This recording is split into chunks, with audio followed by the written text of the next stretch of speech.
Hey guys, this is Crunchy back again to bring you another video. Actually, shooting this the same night I shot the Son of Kong review. Cause I watched this movie like right after that and shit. But today, as you can probably tell from the title, I am not gonna keep this a secret at all. This was a very long-awaited review. This was a very long-awaited watch. This is a movie I slept on for a bit. I just never got around to watching it because of the runtime and stuff like that. But sorry, I had to pause because of something. But where was I? Like I said, I had slept on this movie for a long time, mainly because of the runtime and stuff. Um, Everybody has what was telling me it was a good film, and I knew it was, but I just kind of skipped over it. But like I said, I finally did see it, and I would like to dedicate this review to someone. Actually, um, a lot of people, and I mean a lot of people, were telling me to watch this one. But there was a certain person in particular I would like to give a special shout out to, and that is Kubrick Lover 1972. Is it 72? Think so. aka Brian. Now, every time I talk to Brian after he found out the knowledge I had not seen this movie, he's like, "You gotta watch this movie. You gotta watch this movie." And I'm not saying that as a bad thing, because I'm glad, because if I didn't have this person constantly telling this, I probably would have forgot.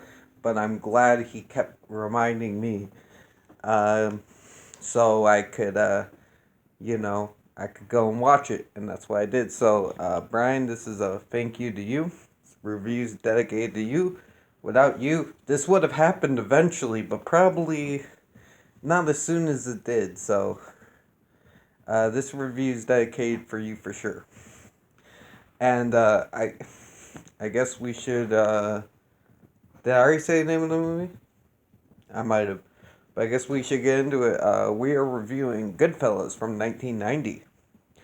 This is directed by the legend Martin Scorsese. You know, guy behind Taxi Driver and The Departed. They do The Departed. I think he did The Departed. Um, he also did The King of Comedy. You know, he's done a lot of good shit. Um, so yeah, let me. This is a story of Henry Hill.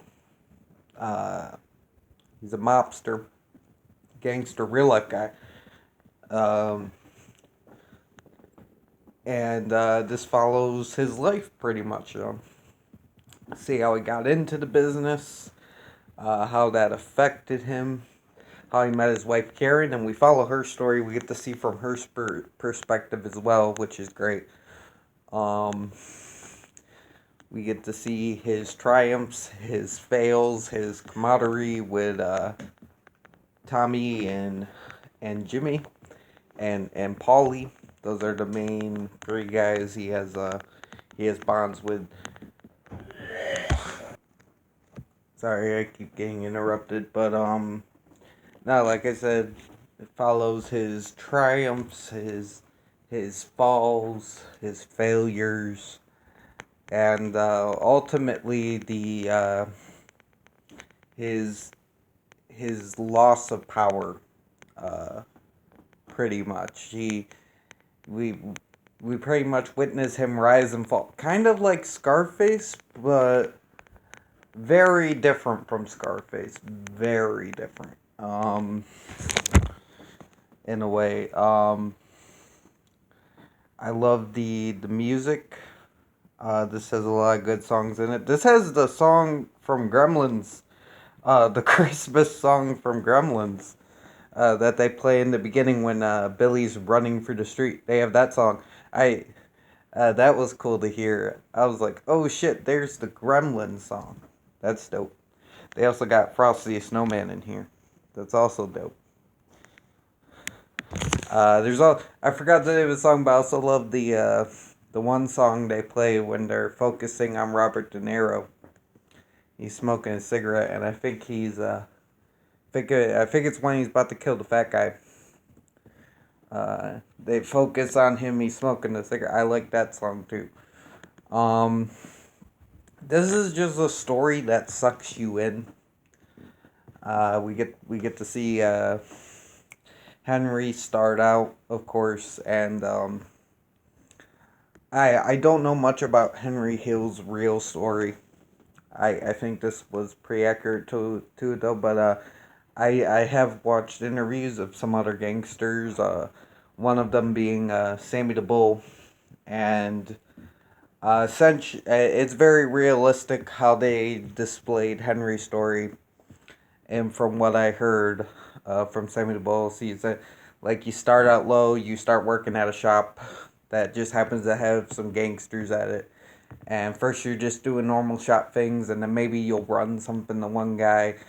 You'll start running something to another guy. You'll be like an errand boy, and then it will just escalate into bigger jobs, and then you'll have a position in the business. At least that's how he explained it, and that's how it was shown in the movie. So I think that was pretty accurate.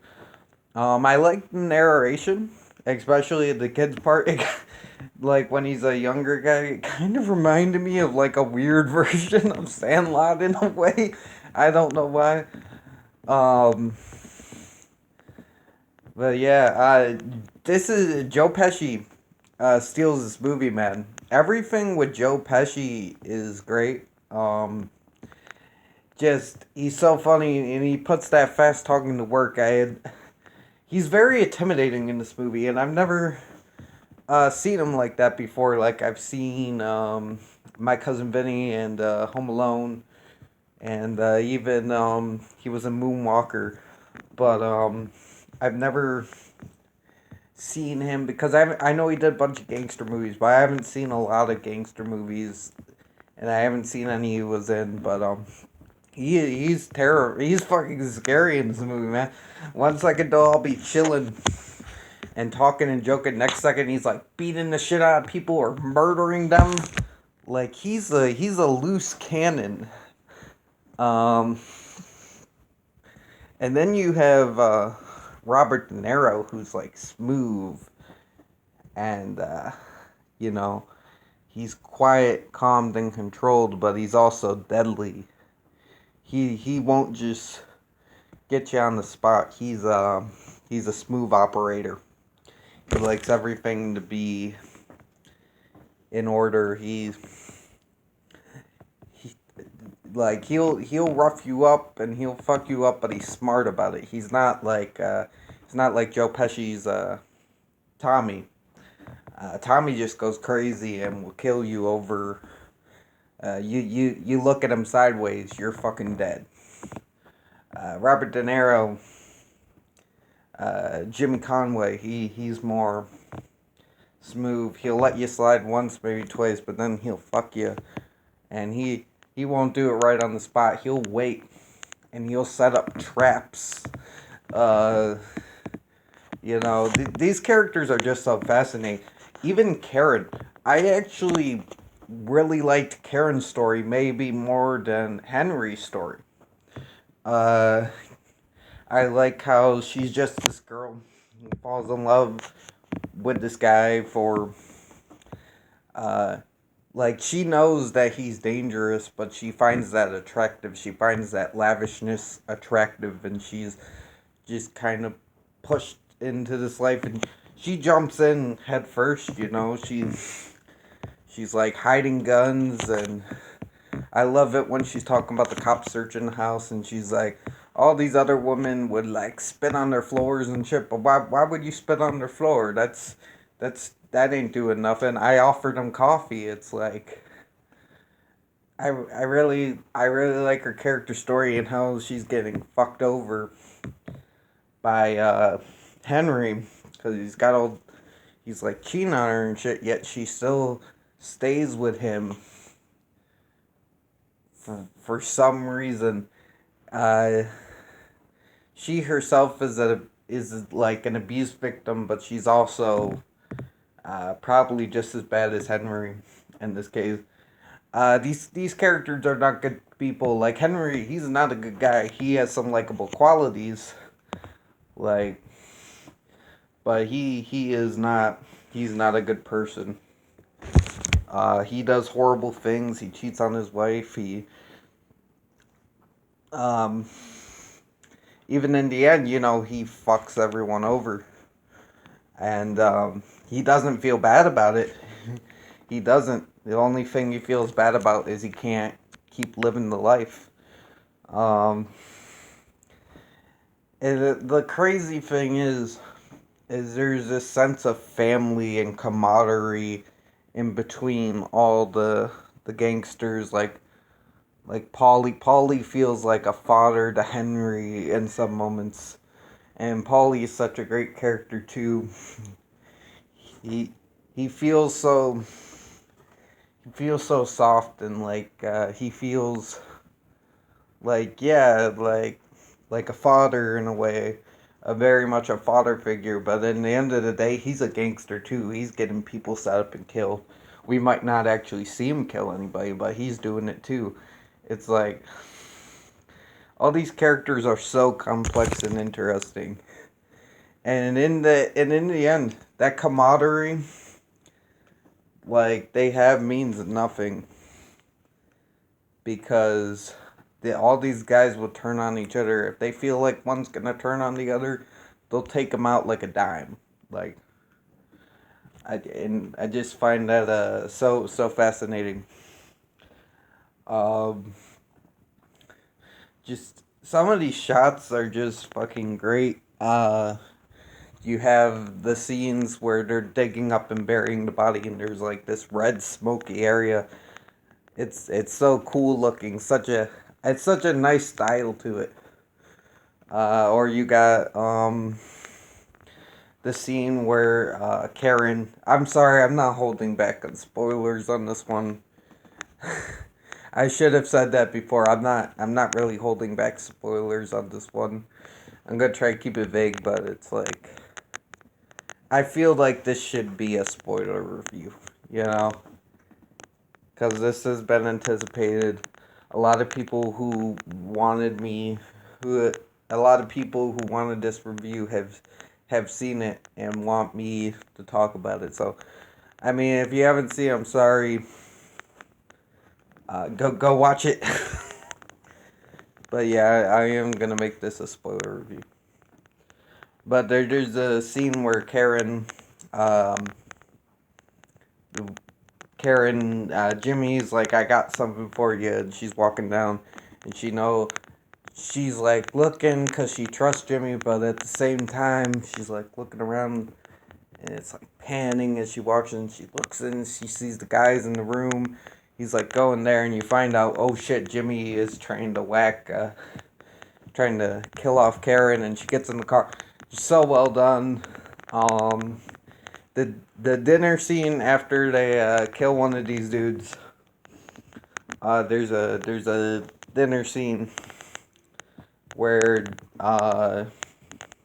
Tommy goes to get a shovel and to murder, cut up this dude. He's already supposedly dead, but they're gonna come up and bury him. And he's talking to his mom catches them, and they all have dinner. Henry, Jimmy, Tommy, and they're just talking like nothing really happened. Like Henry's a little tense, but everybody else is like, yeah. I hit a deer. He's like, can I borrow this knife? I'll give it back. I gotta chop the paw out of the roof of the thing. It's like the hoof.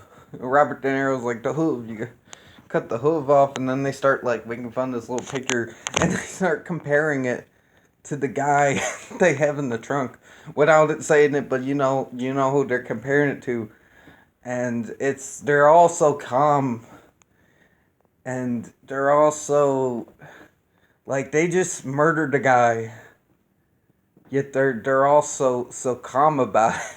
It's kind of disturbing, and that opening scene where fucking they find him banging on the in the trunk, and Joe Pesci just just starts stabbing the shit out of him, and then Robert De Niro's like, "Bah, bah, bah," with the fucking gun.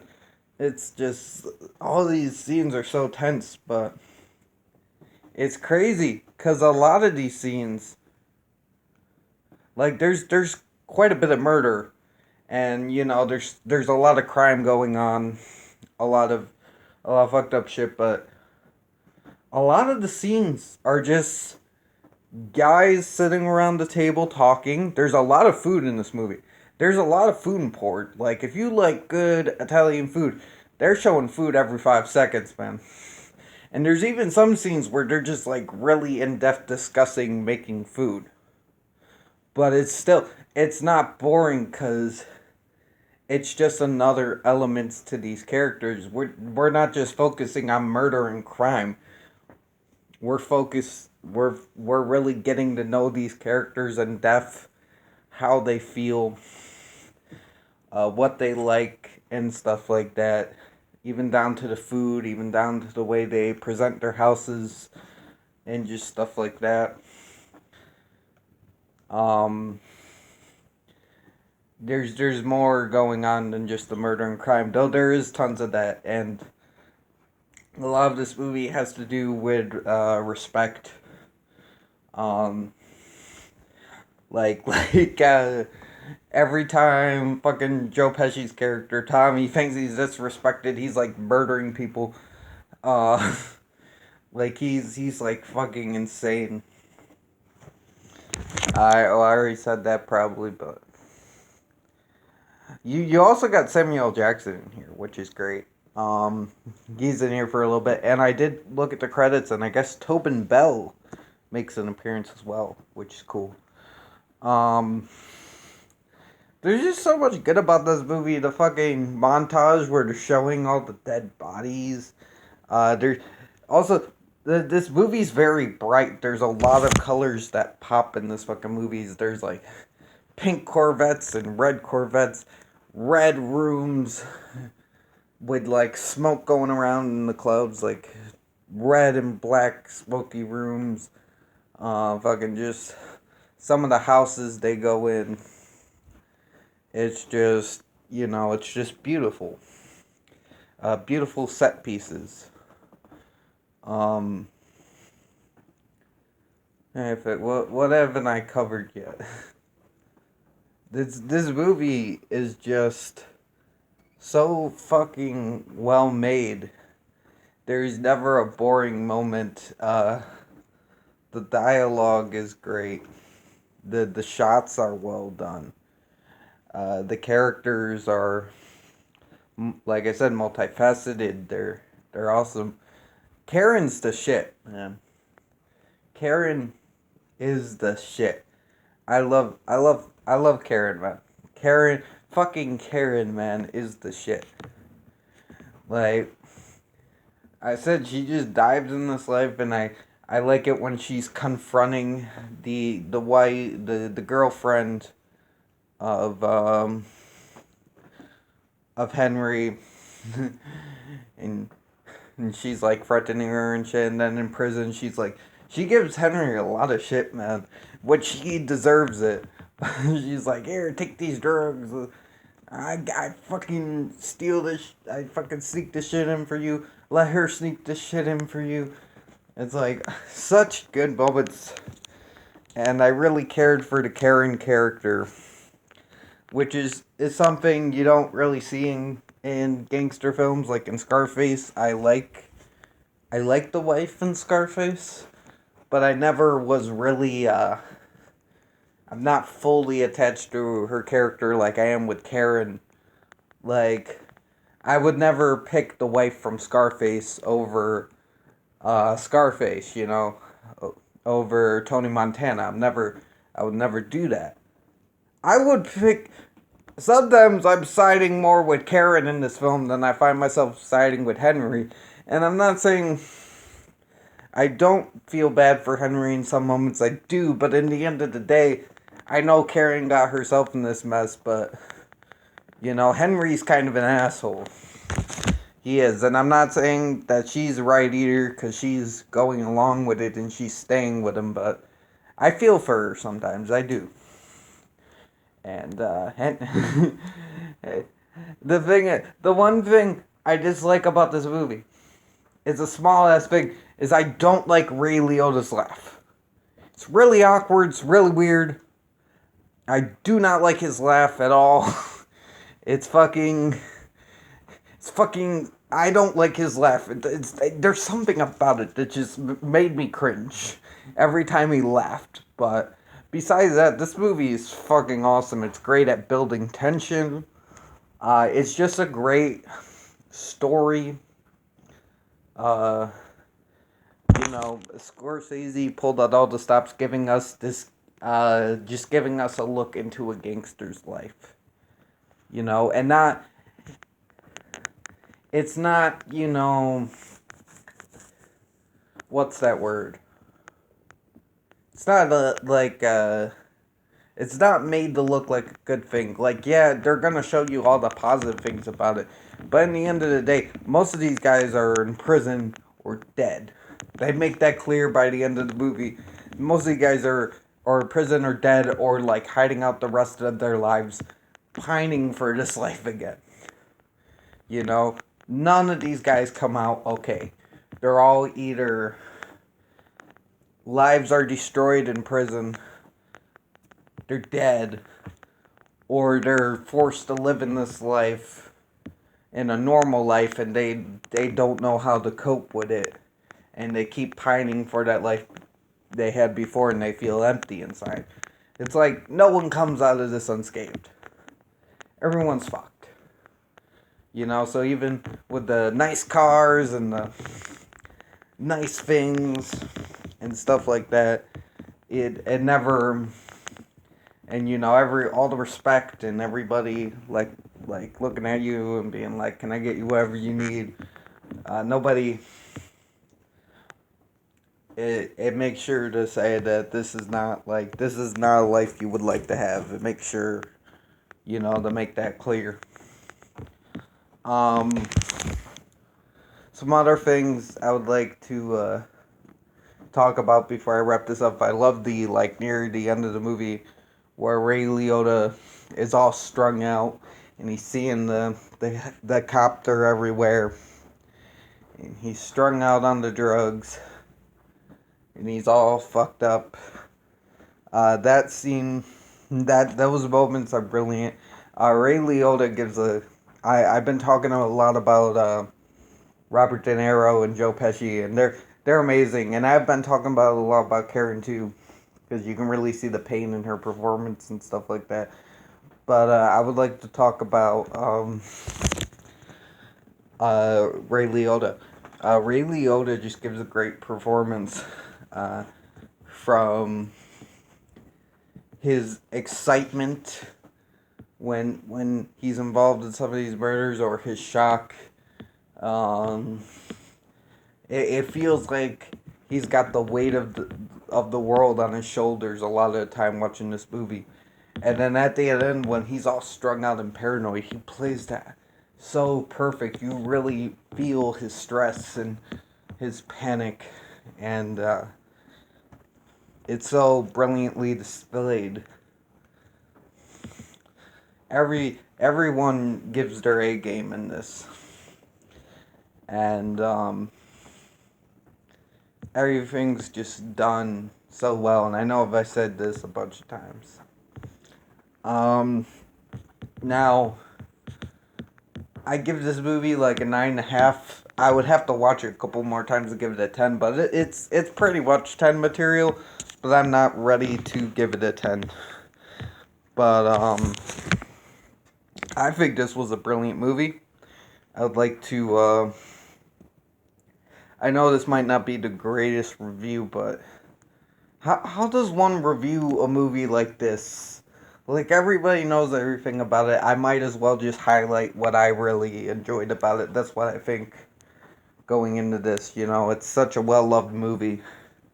There's only so much I could say, so I might as well highlight what I liked, which is a lot of it.